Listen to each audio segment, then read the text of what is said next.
बोलो जयकारा बोल मेरे श्री गुरु महाराज की जय। सभी गुरुमुख प्रेमियों से सप्रेम जय सच्चिदानंद। गुरुमुख प्रेमियों, यूँ तो संसार अनेक अनेक विशेषताओं से भरा पड़ा है।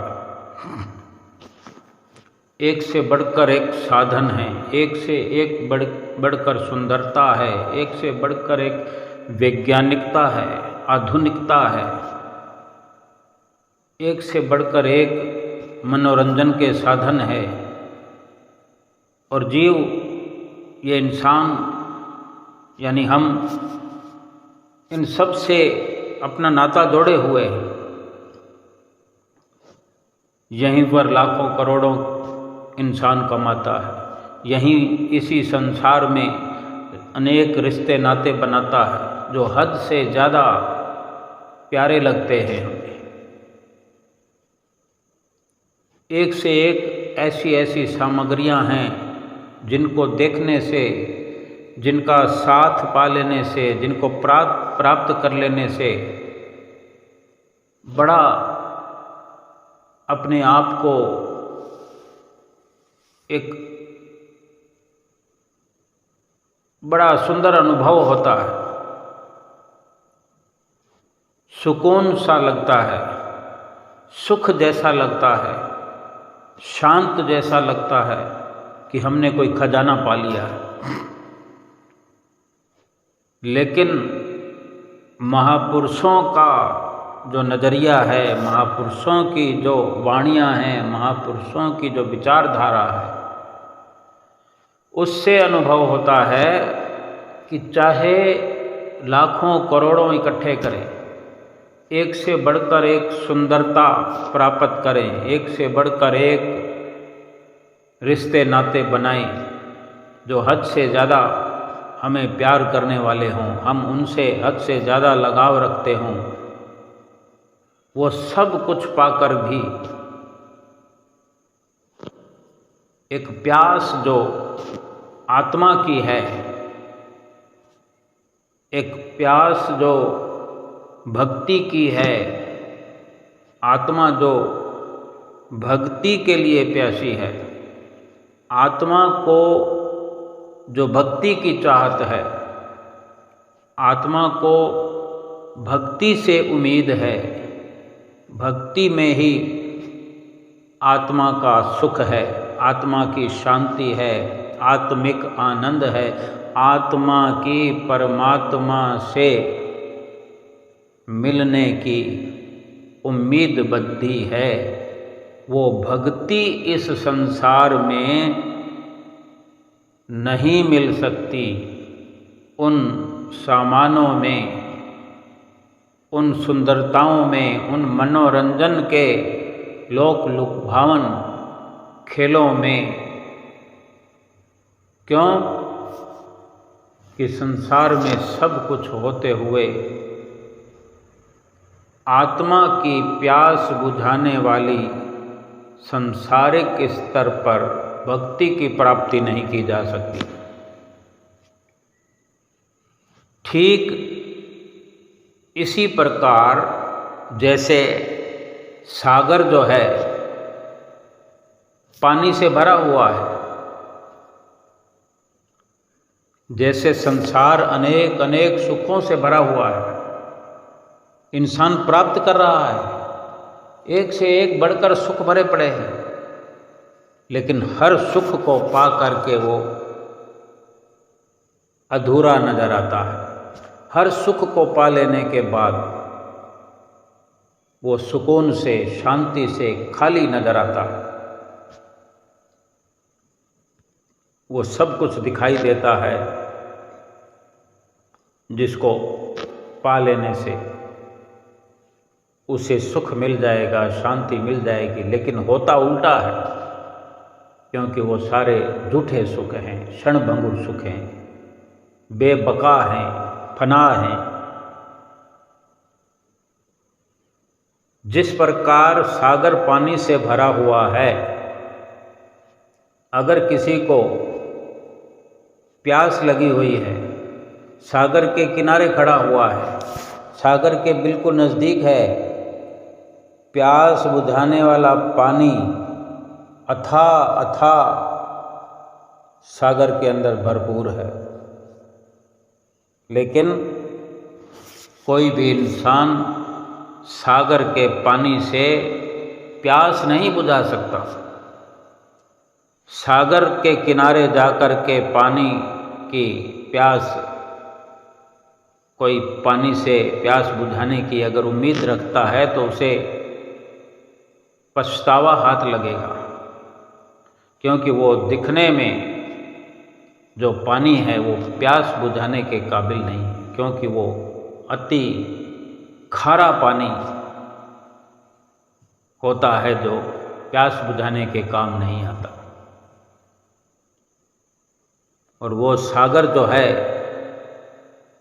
अथाह पानी को लिए हुए नजर आता है, उसमें अनेक अनेक वस्तुएं प्राप्त होती है, हीरे मोती भी उसमें प्राप्त होते हैं। उसी सागर में एक से बढ़कर एक उपलब्धियां हासिल होती है। इंसान का जीवन चलाने के लिए बहुत कुछ उसमें भरा पड़ा है, जिसका वर्णन नहीं किया जा सकता। लेकिन अथाह पानी होने पर भी प्यासा इंसान उस सागर के पानी से प्यास नहीं बुझा सकता, क्योंकि उस पानी को जब तक बादलों की शरण न मिले, जब उसी पानी को सोख करके बादल अपने में समेटे हुए अपने साथ मिला करके उसको वर्षा का रूप बना करके बरसा नहीं देते, तब तक वो पानी प्यास बुझाने के काबिल नहीं हो सकता। ऐसे ही इसी संसार में रहकर के इंसान अगर सुखी होना चाहता है, सुकून प्राप्त करना चाहता है, शांति प्राप्त करना चाहता है, तो इसी संसार में वक़्त के संत सतगुरु की जब तक शरण हासिल नहीं करेगा, जब तक ये जीव सतगुरु की शरण में नहीं आ जाता, सतगुरु जब तक जीव को अपनी शरण में नहीं ले लेते, तब तक भक्ति की मांग, भक्ति से जो आत्मा की प्यास बुझने वाली है, ये तमन्ना आत्मा की पूरी नहीं हो सकती। सतगुरु की शरण में पहुंच जाने पर सतगुरु ऐसी ऐसी युक्ति बताते हैं, ऐसा साधन बताते हैं, ऐसी तरकीबें बताते हैं कि इसी संसार में रहकर ही सच्चा सुख भी हासिल होता है, सच्ची शांति प्राप्त होती है, आत्मा परमात्मा से मिलने की मंजिल को पा लेती है, आत्मा परमात्मा से एकाकार हो जाती है, मिल जाती है। और सतगुरु के चरणों में, सतगुरु की चरण शरण अपनाने के लिए भी कुछ नियम हैं, भक्ति के कुछ कायदे हैं।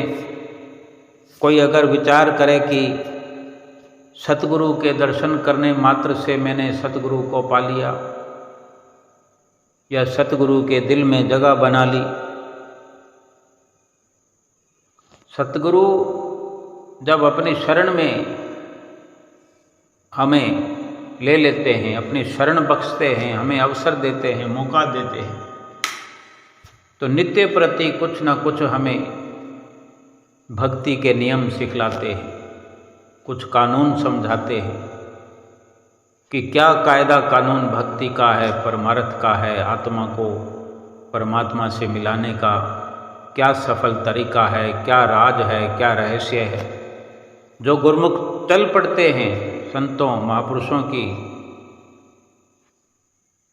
वाणियों पर, उनके वचनों पर, उनके नक्शे कदमों पर, तो वो यकीनन सुख के भंडार में पहुंच जाते हैं। पानी में किसी तालाब के किनारे जाकर रात को हमने देखा होगा, कहीं हम स्नान करने जाते हैं या कोई पोखर है, कोई तालाब है, अगर वहाँ नज़दीक से गुजर रहे होते हैं, वहाँ ठहर जाते हैं, तो हम देखते हैं कि रात को आकाश में चांद निकला हुआ हो, वही चांद पानी में नजर आएगा। जैसे पानी में चांद की परछाई को पकड़ लेने से, परछाई को छू लेने से हम सचमुच के चांद को नहीं पकड़ सकते, ऐसे ही हम बातों से, केवल ख्यालों से सतगुरु के चरणों में, सतगुरु के दिल में जगह नहीं बना सकते, सतगुरु की प्रसन्नता नहीं पा सकते। और जब सतगुरु के दिल में जगह नहीं बनाएंगे, सतगुरु को अपने दिल में नहीं बसाएंगे, सतगुरु की प्रसन्नता को नहीं पाएंगे, तो फिर ये मुमकिन नहीं कि हमें सतगुरु से मिलने वाली भक्ति का लाभ प्राप्त हो। फिर ये भी मुमकिन नहीं कि हमें सच्चा सुख प्राप्त होगा, आनंद प्राप्त होगा। हम खाली के खाली रह जाएंगे, क्योंकि हम जो असल की परछाई है, केवल वहाँ तक ही अपनी पहुँच बनाए हुए हैं। लेकिन असल को पाने के लिए असल की तरह पुरुषार्थ करना पड़ेगा, उसके जैसा बनना पड़ेगा, उसका कहना मानना पड़ेगा। सतगुरु को प्रसन्न करने के लिए सतगुरु के वचनों पर चलना होगा, सतगुरु के वचनों को मानना होगा, सतगुरु के जो बताए हुए तरीके हैं, जो बताया हुआ रास्ता है, उसको याद करना होगा, उस पर अमल करते जाना होगा। अगर हम इस प्रकार सतगुरु की प्रसन्नता को प्राप्त कर लेते हैं तो फिर हमारा तन भी सुखी, मन भी सुखी और आत्मा भी सुख रूप बन जाएगा, क्योंकि सुख के भंडार में पहुंचना हमारे लिए संभव हो जाएगा, आसान हो जाएगा। यूं तो हमारे अंदर जो मोह रूपी अंधकार है, जन्म जन्मांतरों से हमारे अंदर भरा हुआ है, घना घना अंधकार भरा हुआ है। अंधकार कोई वस्तु नहीं है, अंधकार कोई सामान नहीं है, लेकिन अंधकार का पसारा, इस अंधेरे का पसारा प्रभाव ऐसा जटिल है, इतना दूषित है कि किसी और वस्तु को, यानी ये अंधकार जो है ऐसी छाया है मोह की, माया की, कि इसके होते हुए हमारे अंदर भक्ति का प्रवेश नहीं हो सकता। जब सतगुरु की शरण हासिल करते हैं, सतगुरु जो हमें तौर तरीका बताते हैं, युक्तियाँ बताते हैं, जो भजन सुमरन करने के लिए हमें रात और दिन हमेशा, हर वक़्त, हर घड़ी याद दिलाते हैं, 5 नियमों की पालना करने के लिए हमें आगाह करते हैं, तो इसी से ये ज्ञान का अंधेरा जो है अंदर से मिट जाता है, अज्ञान का अंधेरा छट जाता है। अंधेरा साफ हो गया तो उसी नाम के सुमरन से, 5 नियमों की पालना से, सतगुरु के दर्शन से, सतगुरु की संगत से, सोहबत से ज्ञान का उजाला हो जाता है। या यूँ कहें कि जैसे जैसे ज्ञान का उजियारा अंदर होता जाता है, अज्ञान का अंधेरा मिटता जाता है और मिटते मिटते मिट जाता है और पूरा प्रकाश हृदय के अंदर छा जाता है। जैसे वाणी में वर्णन आया है, जैसे चिनगी आग की भस्म करे बहु घास, भक्ति दीप उज्जल भये होत मोह तम नास। कि जिस प्रकार आग की चिंगारी घास के ढेर को भस्म कर देती है। कितना ढेर? चाहे जितना हो, बिना अनलिमिट घास हो, बिना किसी सीमा के, बिना किसी दायरे के, जिसका और छोर नजर ना आता हो, इतना घास पड़ा हो, इतने घास को, इतने बड़े ढेर को, इतनी दूर तक फैले हुए घास को केवल एक छोटी सी चिंगारी जला करके उसको छुआ दिया जाए, वो आग की चिंगारी उस घास के ढेर को छू जाए, चिंगारी लग जाए, आग शुरू हो जाए, तो फिर देखते ही देखते आग ऐसा भयानक रूप धारण कर लेती है कि फिर कोई जतन काम नहीं आता। आग बुझाने के लिए वो आग जलती जाती है, बुझाने का भी अगर कोई जतन करे तो वो जतन करते करते करते करते बहुत कुछ स्वाहा हो जाता है, मिट्टी हो जाता है, राख के ढेर में तब्दील हो जाता है। और फिर ये जो अज्ञान का अंधेरा है, जो अंदर अज्ञान का अंधेरा छाया हुआ है, जन्म जन्मांतरों से ये माया का, अज्ञान का अंधेरा भरपूर है, इसको नाम की चिंगारी, भक्ति का ये दीप, भक्ति रूपी ज्ञान का उजियारा, भक्ति के आग की चिंगारी भी कह सकते हैं, नाम का प्रकाश कह सकते हैं कि नाम के अंदर वो सिफत है कि जब हृदय के अंदर प्रवेश हो जाए, प्रवेश होने मात्र से ही अज्ञानता का समूल अंधकार, चाहे कितने ही जन्म जन्मांतरों का, करोड़ों जन्मों का अज्ञान का अंधेरा अंदर भरा पड़ा हो, विकार भरे पड़े हों, करोड़ों पाप भरे पड़े हों, फिर सब उस ज्ञान के दीप में, भक्ति के दीप में सब कुछ स्वाह हो जाता है, नाश हो जाता है। भक्ति का दीप जो दिल में जल जाता है, भक्ति का दीप प्रकाशित होते ही मोह रूपी घने घने अंधकार का नाश हो जाता है। अब हम विचार करें, कितना आसान ये रास्ता सतगुरु बताते हैं, कितना आसान ये रास्ता है, तरीका है, और इस दुनिया में कोई नहीं बता सकता, कोई जानता भी नहीं, कोई कर सकता भी नहीं, किसी को पता भी नहीं, क्योंकि सतगुरु ही ये सब अपने अनुभव से हमें समझाते हैं, अपने अनुभव हमें सिखाते हैं। और जब सतगुरु से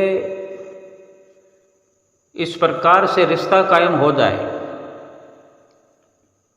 सतगुरु के चरणों में दृढ़ विश्वास हो जाए, तो सतगुरु के साथ ये हमारा सच्चा रिश्ता जो कायम हुआ है, हो जाता है। फिर सतगुरु हमारी पल पल रक्षा करते हैं, संभाल करते हैं। एक बार एक भक्तानी दर्शनों की इतनी तड़फ लिए हुए थी, इतनी प्यास लगी हुई थी कि उसको कोई सुध बुध न रही। एक दिन वो अपने घर को बिना ताला लगाए ही श्री दर्शनों के लिए चली गई। श्री दर्शनों को पहुंच गई। जब काफ़ी समय बीता, कई दिन बीत गए, आस पड़ोस वालों ने देखा नहीं उसको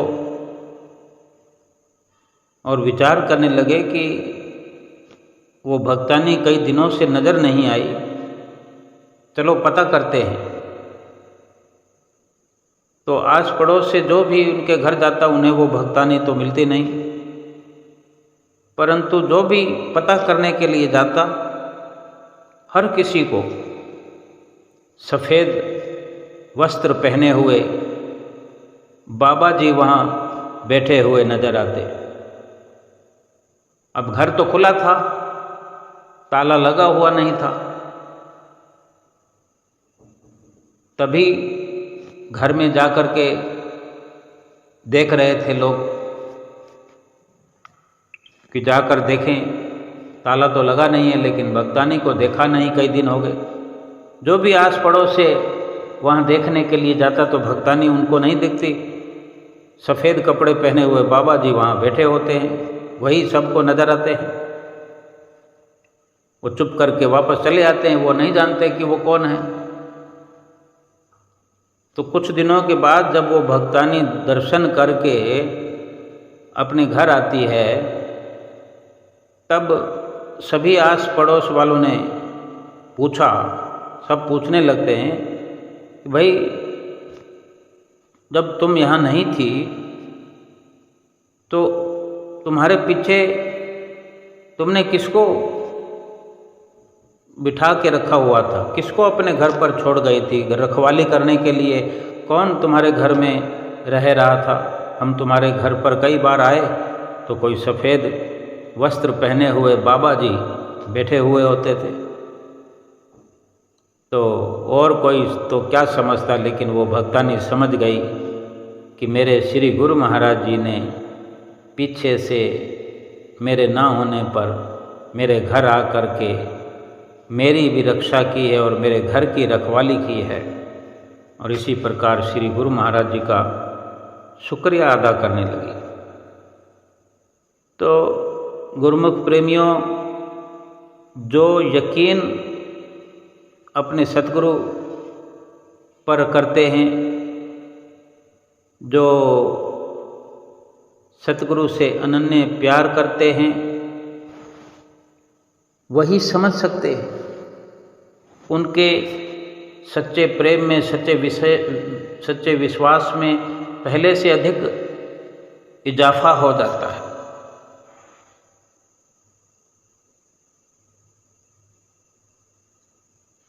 तेरा नाम लिखा है कायनात पे और लाखों की हथेली पर। क्या कहता है एक कदरदान कि तेरा नाम लिखा है कायनात पे और लाखों की हथेली पर, लेकिन कहीं ऐसा भी है कि कोई नाम हो तेरी हथेली पर कि अक्सर याद करते हैं हजारों दिल से तुझको रोज। कभी कोई ऐसा भी होगा कि जिसकी तुझको होगी खोज। ख्वाबों की दुनिया है ये, मस्ती की शायद बातें हैं, तुझसे दीवानगी रखने वालों की सकल जिंदगानी ही है ये। जो तुझसे शुरू तुझ पे ख़त्म, तुझसे ही शू मंतर दिल के सारे भरम। अंत में केवल तू और तू ही रह जाता है, जैसे रात के बाद दिन हर मौसम में आता है। भाव कहने का है कि उसी परमात्मा का नाम पूरी कायनात पे लिखा हुआ है, संसार के जर्रे जर्रे पर, पत्ते पत्ते पर लिखा हुआ है, और लाखों करोड़ों जीवों की हथेली पर भी रखा हुआ है।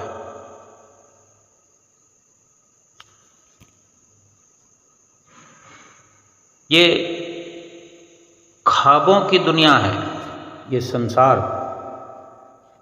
संसार एक स्वप्न है, सपना मात्र है, फिल्म मात्र है, एक ख्वाब है। और इतनी मस्ती की शायद सारी दुनिया बातें करती है, केवल ये ख्याली पुलिंदे हैं, ख्याली पुलाव पकाते हैं।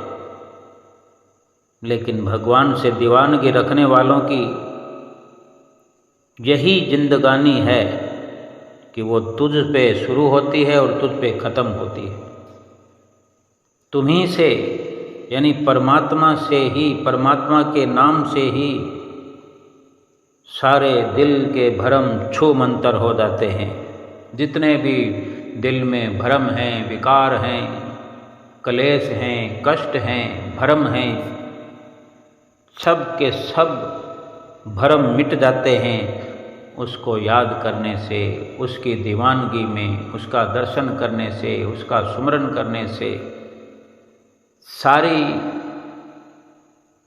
मैं मेरी समाप्त हो जाती है, सारा अहंकार समाप्त हो जाता है, काम, क्रोध, लोभ, मोह, अहंकार सब भस्म हो जाते हैं और केवल वही परमात्मा रह जाता है। और परमात्मा में ही वो जीव, वो गुरुमुख, वो सेवक समा जाते हैं, मिल जाते हैं, जो परमात्मा का नाम हर घड़ी हर क्षण भजते हैं। भक्ति कोई बातों से नहीं होती, भक्ति के लिए कुर्बानी करनी पड़ती है, भक्ति के लिए अपना सर्वस्व निछावर करना पड़ता है।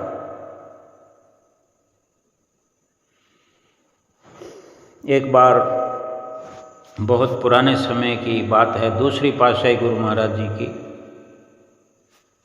कि 4-5 व्यक्तियों ने वहाँ जो मन चले किस्म के लोग अभी सत्संग से जुड़े नहीं थे, केवल सुनते थे, लेकिन मन में उनके विचार कुछ नास्तिकता के थे।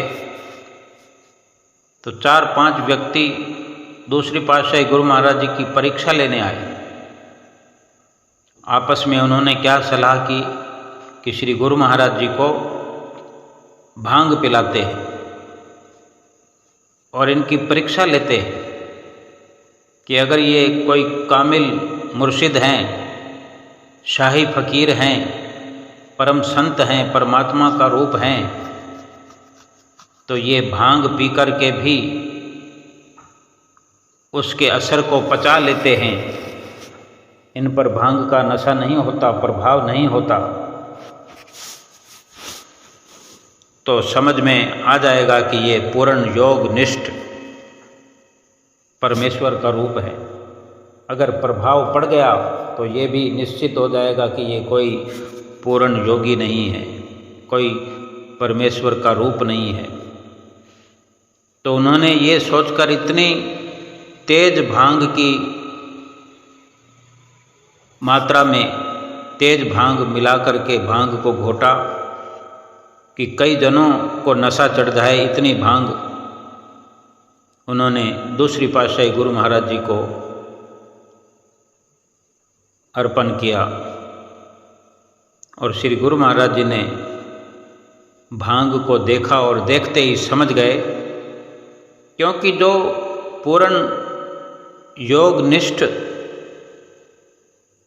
परमेश्वर का रूप होते हैं, वे जन्मजात अवतारी होते हैं, सब कुछ वो जानते होते हैं। किसी के दिल में क्या चल रहा है, क्या विचार चल रहे हैं, वो क्या करने वाले हैं, वो सब कुछ जानते हैं। भांग को देखकर ही वो समझ गए कि हमारी परीक्षा लेने के लिए आए। श्री गुरु महाराज जी चुपचाप उस भांग को पी गए। रात के समय में 2 व्यक्ति आते 2 घंटे के लिए और कहते कि महाराज जी सत्संग सुनने आए हैं आपसे। ये योजना बनाई थी कि 2-2 व्यक्ति करके आएंगे, क्योंकि 2 व्यक्ति जब सत्संग सुनेंगे तो बाकी जा कर के सो लेंगे, और वो 2 व्यक्ति जब श्री गुरु महाराज जी को जगाए रखेंगे, क्योंकि परीक्षा ले रहे हैं, और 2 घंटे वो बैठ करके फिर आ जाएंगे, फिर दूसरे 2 व्यक्ति चले जाएंगे। इतने में तो रात का पूरा जो रात के पहर हैं वो गुजर जाएंगे 2-2 घंटे करते करते। मकसद उनका यही था कि अगर इनको नशा चढ़ता है तो फिर ये कैसे सत्संग सुनाते रहेंगे लगातार। तो श्री गुरु महाराज जी रात भर सत्संग करते रहे। सुबह 4 बजे जिन व्यक्तियों की बारी थी आने की, 2-2 घंटे में जैसे आ रहे थे, तो वो जैसे ही आकर सत्संग सुनने बैठे तो उनको नींद आने लगी, ऊँघने लगी। तो श्री गुरु महाराज जी ने अपने पास में एक छड़ी रख छोड़ी थी।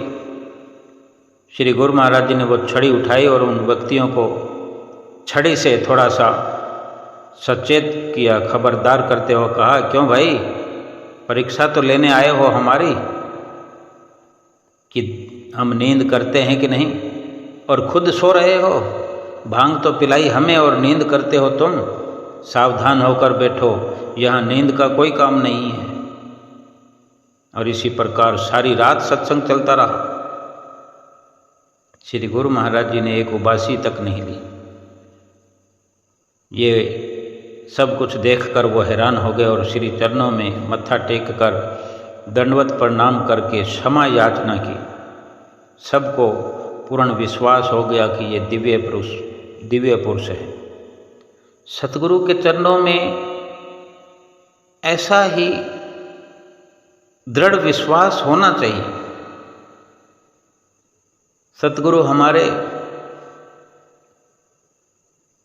हमेशा हमारा विश्वास बढ़ाने के लिए, दृढ़ विश्वास पक्का करने के लिए हमें एक से बढ़कर एक हिदायतें देते हैं कि हम दृढ़ विश्वास वाली भक्ति करें।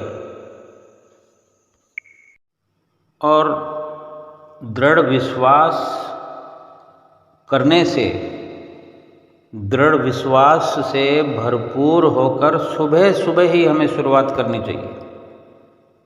अपने सतगुरु के प्रति, अपने इष्ट देव के प्रति, परमात्मा के प्रति हम आशीर्वाद से अगर भरे रहेंगे, सतगुरु के आशीर्वाद से हम सराबोर रहेंगे, तो उसमें विश्वास की दृढ़ता का होना बहुत अहम है।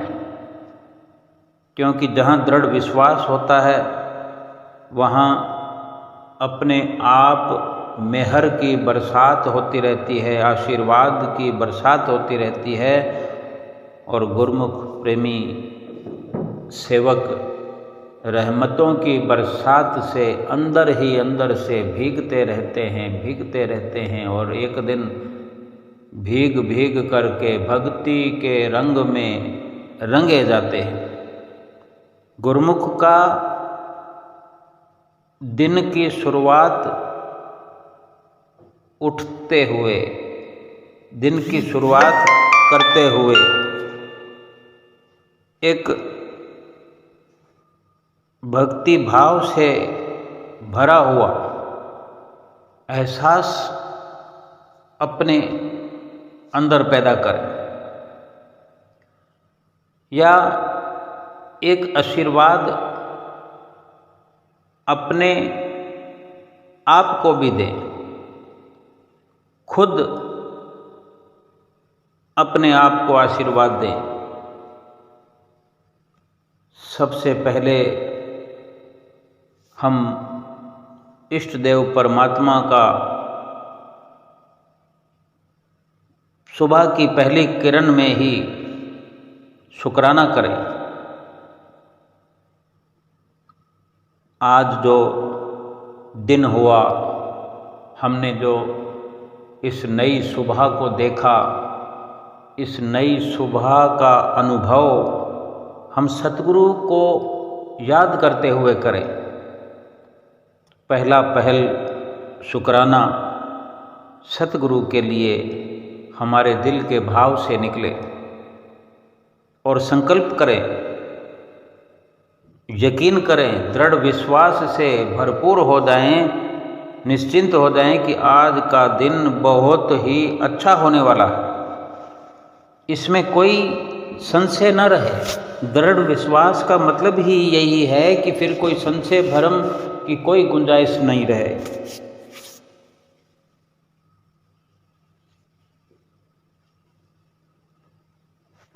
और एक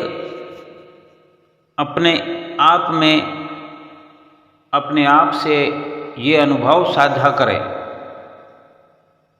कि हे मेरे परमपिता परमात्मा, और मेरे प्रकृति के पांचों तत्वों के आशीर्वाद से मैं संपूर्ण सुखी हूँ, स्वस्थ हूँ, मैं भला चंगा हूँ।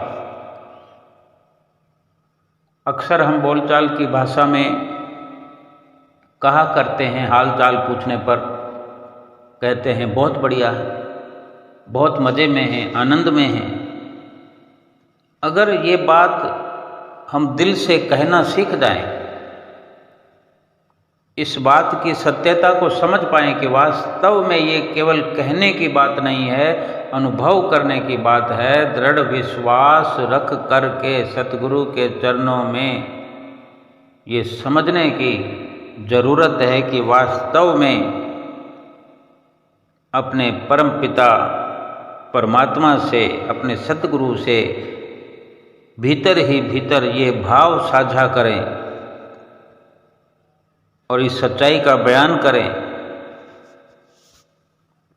कि मैं आनंद में हूँ, मैं सुखी हूँ, मैं स्वस्थ हूँ।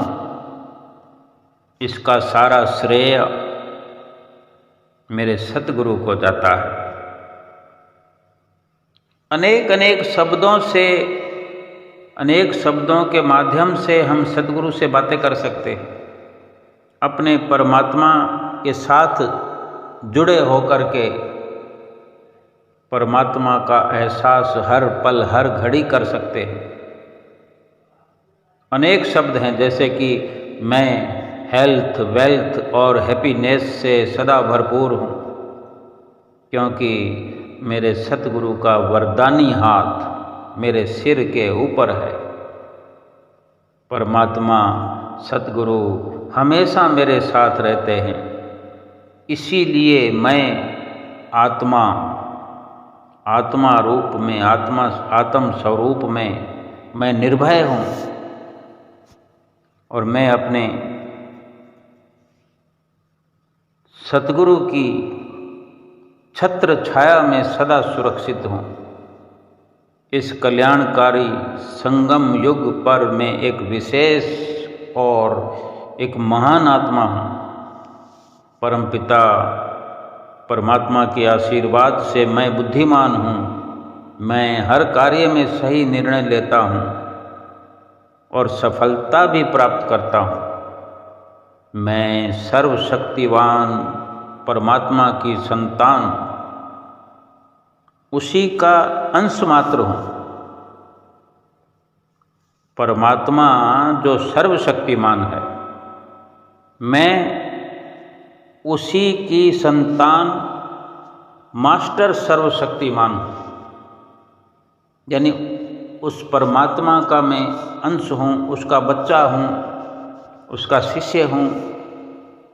ऐसा भाव बना रहे कि इस कल्याणकारी संगम युग पर, इस ईश्वरीय जन्म में मुझ आत्मा के लिए कुछ भी असंभव नहीं है। हम जब शरीर अपने आप को मानकर कुछ भी कहेंगे तो वो शारीरिक और सांसारिक ख्याल, विचार, इन सब से भरा हुआ कुछ दृढ़ निश्चय करेंगे जो अपने आप में आधा अधूरा होगा। लेकिन जब आत्म स्वरूप अपने आप को जानकर, परमात्मा की अंश अपने आप को जानकर, अपना अधिकार परमात्मा के साथ जोड़कर अपने सर्वशक्तिमान परमात्मा की अंश आत्मा अपने आप को जानकर कि वही पावर, वही ताकत, वही शक्ति मुझ आत्मा में भी भरी हुई है। और ये निश्चित है, जो परमात्मा के अंदर शक्ति है वही आत्मा में है।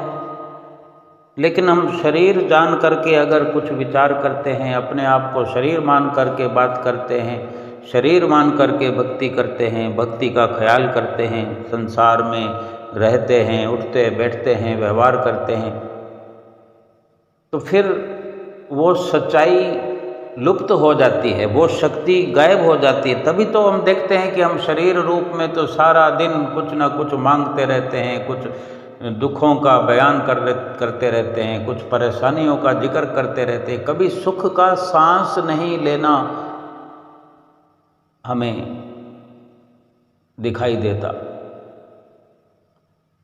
कभी कोई सुकून का अनुभव नहीं होता, क्योंकि हम सत्य से गाफिल होते हैं, सत्य से दूर होते हैं और दूर होते चले जाते हैं। ये विश्वास सतगुरु के साथ जुड़ा हुआ और दृढ़ निश्चय, दृढ़ निष्ठा, आस्था अपने अंदर भर करके जब आत्म शक्ति से जब हमारा जुड़ाव होता है, तभी हम ये ऐसे अल्फाज, ऐसे शब्दों का चयन कर सकते हैं, ऐसे शब्दों को अपने भीतर से प्रकट कर सकते हैं और सहज में ही ऐसे शब्द अपने अंदर से उजागर होते हैं कि मैं हर असंभव कार्य को बड़ी सरलता से संभव कर सकता हूँ, मैं बहुत शक्तिशाली हूँ, क्योंकि परमात्मा की सभी शक्तियाँ हमेशा मेरे साथ में है। मैं परमात्मा ब्लेसिंग और वरदानों से सदा भरपूर हूँ। मैं परम पिता परमात्मा के सर्व गुणों और शक्तियों से संपन्न हूँ। प्रकृति के पांचों तत्वों को परम पिता के शक्तियों का और शांति के वाइब्रेशन सदैव मिलते हैं। सतगुरु से, परमात्मा से दुआ मांगे, पुकार करें कि मुझ आत्मा रूप फरिश्ते को, संसार की सभी आत्माओं को एक जैसा प्यार देना। संसार की सभी आत्माएं फिर मुझे दुआ दें, यानी परमात्मा का प्यार तो हमें मिले, परमात्मा का आशीर्वाद हमें मिले, परमात्मा की अंश संसार भर की आत्माएं भी मुझे दुआएं दें, ब्लेसिंग करें। ऐसा भाव बना करके सतगुरु से, परमात्मा से रूबरू होते रहें। सुबह सवेरे इस तरह के अनेक अनेक विचार अपने अंदर से पैदा करें, अपने अंदर विचार धारण करें, रोम रोम में ऐसी वाइब्रेशन भर जाए और एक निश्चित विचार हमेशा होना चाहिए कि मेरे सतगुरु की दुआएं, आशीर्वाद, शक्तियाँ सदैव मेरे साथ हैं और इस घड़ी से, इस पल से, अभी से मेरे साथ सब कुछ अच्छा होगा, अच्छा ही होने वाला है और सदैव अच्छा अच्छा ही होता रहेगा, होता रहेगा। अब ये अपने विश्वास की बात है। ऐसा विश्वास तभी हो सकता है जब सतगुरु की शरण लेने के बाद से सतगुरु की संगत नित्य प्रति हम करते रहें, करते रहें, करते रहें। सतगुरु की संगत में बार बार बैठने से, उठने से हमें संसार में रहना आ जाता है, संसार में विचरण करना आ जाता है। सत्य क्या है, झूठ क्या है, ये समझ हमें आ जाती है। हमारे महापुरुषों ने तो हर प्रयास, हर संभव प्रयास करके हमें हर वक्त खुशियों से नवाज दिया है, हर वक्त हमें सच्चे सुख से नवाजा है, सच्चे सुख से भरपूर किया है और कर रहे हैं। वास्तव में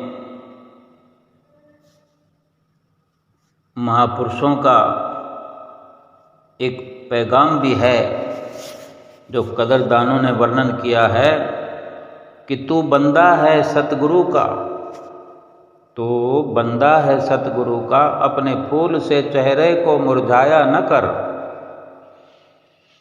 जब तक तेरे सर पे हाथ है सतगुरु का, तब तक किसी बात से घबराया न कर। फरमाते हैं कि तू जिंदगी को जी, उसे समझने की कोशिश न कर। चलते वक्त के साथ तू चल, चलते वक्त के साथ तू भी चल, लेकिन वक्त को बदलने की कोशिश न कर। दिल खोल कर श्वास ले, अंदर ही अंदर घुटने की कोशिश न कर। कुछ बातें सतगुरु पर छोड़ दे, सभी कुछ खुद सुलझाने की कोशिश न कर। एक एक शब्द परमात्मा ने हमें हमारी झोली में परोस दिए हैं। किस तरह भक्ति करना है, किस तरह पुकार करना है, किस तरह फरियाद करना है, किस तरह मांगना है, किस तरह देना है, सभी कुछ तो सिखाते हैं सतगुरु। अगर हम समझ पाएं, आज हम अपने जीवन में अनुभव करें कि आरती पूजा करते हैं, कितना कुछ हमने अपने अंदर भर लिया है। इस आरती के माध्यम से इतनी लंबी लंबी आरती को हम बड़ी आसानी से गा लेते हैं। बेशक ऊब होने लगती है कभी कभी, लेकिन जिस दिन रस आने लगता है, जिस दिन आनंद आने लगता है, सोचो श्री गुरु महाराज जी की हाजिर हजूरी में हम खड़े हों, प्रयाग धाम हम आए हुए हों, श्री आनंदपुर में आए हुए हों, श्री गुरु महाराज जी के हुजूर गुरु महाराज जी के दर्शन कर रहे हों, श्री परमहंसों के दर्शन कर रहे हों, तो ऐसा लगता है कि आरती बहुत छोटी हो गई है। आरती पूजा का, विनती का, स्तोत्र का, छंद का या स्तुति का समय बहुत कम हो गया है। दिल करता है कि आरती लंबी हो जाए, चलती रहे, घंटों तक चलती रहे, हम खड़े रहें, श्री गुरु महाराज जी का दर्शन करते रहें, उन्हें एक टक निहारते रहें। क्या है उनमें ऐसा जादू, क्या कशिश है? वो कशिश जो है आत्मा और परमात्मा की है। विचार करने की बात है कि हमारा मन वही मन है जो कभी आरती पूजा में लगता न था, और आज वही मन कहता है कि मैं दर्शन करता रहूं। आरती पूजा के माध्यम से मैं श्री गुरु महाराज जी के सामने खड़ा रहूं।